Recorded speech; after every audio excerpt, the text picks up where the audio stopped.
Alguém por acaso já te contou que conhece uma pessoa muito inteligente, ou um pianista muito bom, ou um cantor maravilhoso, ou enfim, uma pessoa com muitas qualidades e você internamente ficou achando suspeita e pensou, não sei não, hein? Não tô achando que é tudo isso não.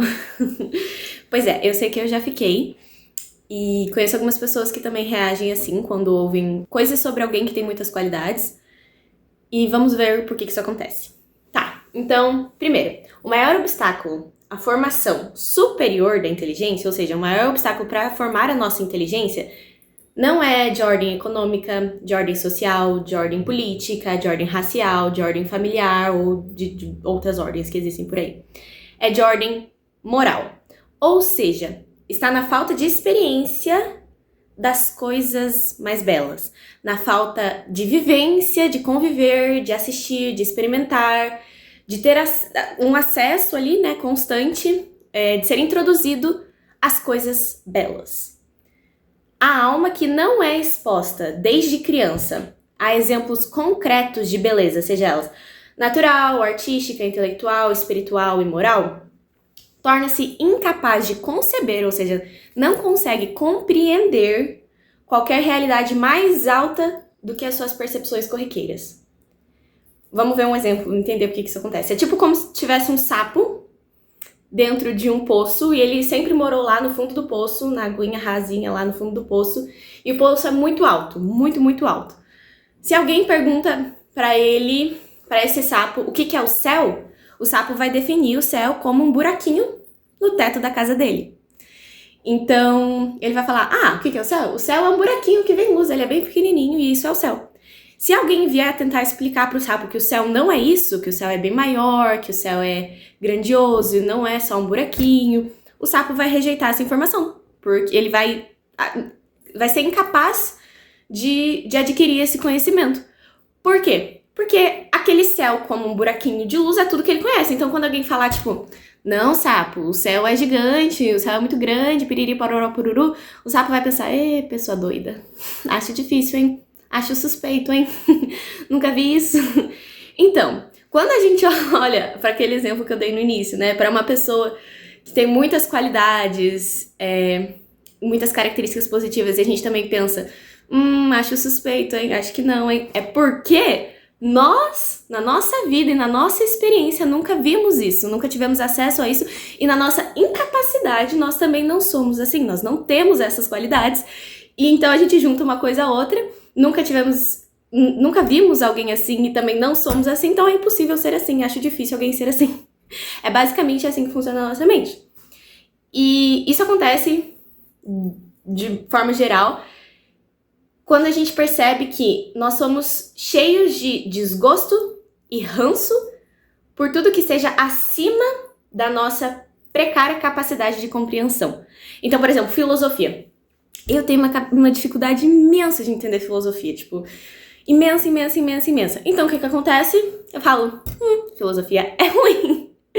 Não porque ela seja ruim de fato, mas porque a minha capacidade é precária, é mínima, é ridícula de entender a filosofia. Então, o meu cérebro não se vê capaz de compreender que aquilo ali é uma coisa real, que aquilo ali é uma coisa boa e bela.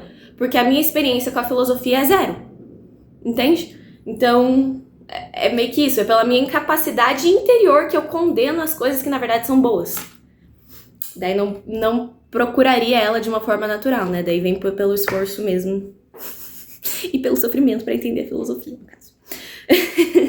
Como consequência disso, a gente acaba xingando ou colocando ranço e ódio e transferindo os nossos desgostos para personalidades que são máximas, assim, que têm capacidades incríveis que nós não concebemos porque nós não tivemos experiência com ela. Então, por exemplo, quando isso é uma coisa que dá pra jogar pra política, que no caso, eu estou falando isso tudo baseado no livro do Olavo, né? Então ele fala isso jogando pra política e tudo mais. Mas isso também dá pra colocar em âmbito literário, em âmbito religioso, inclusive. Porque, por exemplo, as pessoas que conviviam com Jesus, na própria experiência delas, elas não tinham visto aquilo acontecer, Jesus fazer milagres, né? Claro, quando criança, né? Então, Muito provavelmente, né? Não tava lá também pra ter certeza. Mas elas muito provavelmente não tiveram esse acesso. Então, portanto, quando elas ouviram falar que Jesus era Deus encarnado, elas não conseguiram conceber aquilo, não conseguiram compreender aquilo. Não porque Jesus não fosse Deus encarnado, mas porque elas não tinham capacidade mental pra entender isso. Que nem eu com a filosofia. E aí? Muito legal. E isso acontece também com outras coisas. Por exemplo, Maria. Tem pessoas que não têm... já ouvi pessoas falarem assim, como assim ela era casada e ela foi virgem a vida toda? Isso é inconcebível. São pessoas que não entraram em contato na própria vida com a castidade e não viram outras pessoas viver a castidade no dia a dia, que acham que isso é impossível. Como assim? Ela foi virgem a vida toda e ela tinha um marido? Isso é impossível. Por quê? Porque isso é impossível de fato? Não, mas porque a capacidade mental daquela pessoa é tão pequena nesse âmbito, e não falo isso com vontade de desprezar a pessoa, tá? Porque isso acontece com todo mundo em âmbitos diferentes. Mas nessa parte da vida dela, a capacidade dela é tão pequena, tão precária, que ela acha que isso é impossível. E pra ela realmente é impossível. Na cabeça dela isso é de fato impossível, ninguém conseguiria fazer isso. Entende? Então é porque Maria não foi? Não, é porque a pessoa não entende. A pessoa não tem a capacidade de entender. Assim como eu, com a filosofia. É porque a filosofia realmente é ruim? Não, é porque eu não tenho a capacidade mental de entender a filosofia. E tenho que fazer um esforço danado pra compreender ela. A mesma coisa acontece com outros assuntos do dia a dia. Isso é muito legal. Muito legal quando a gente percebe que, na verdade, não é porque que a gente não entende as coisas que elas não são reais. Não é porque a gente não entende as coisas que aquilo ali não acontece. É só a nossa incapacidade mental mesmo falando. Então, o que a gente tem que fazer? Tem que se esforçar para desenvolver a nossa capacidade mental. E como que a gente faz isso? Primeiro, a gente começa a olhar a experiência de outras pessoas. E a literatura entra muito como uma ajuda muito forte nisso. Por quê? Porque a literatura, a gente vive vidas e a gente experimenta coisas que, na verdade, na realidade, a gente não viveu. Então, a gente entra, a gente concebe, a gente experimenta coisas que a gente não experimentaria no nosso dia a dia real. Então, é lendo livros literários mesmo, para aumentar a nossa capacidade de imaginação. Esqueci a expressão para isso, mas depois eu lembro e coloco aqui na descrição. E...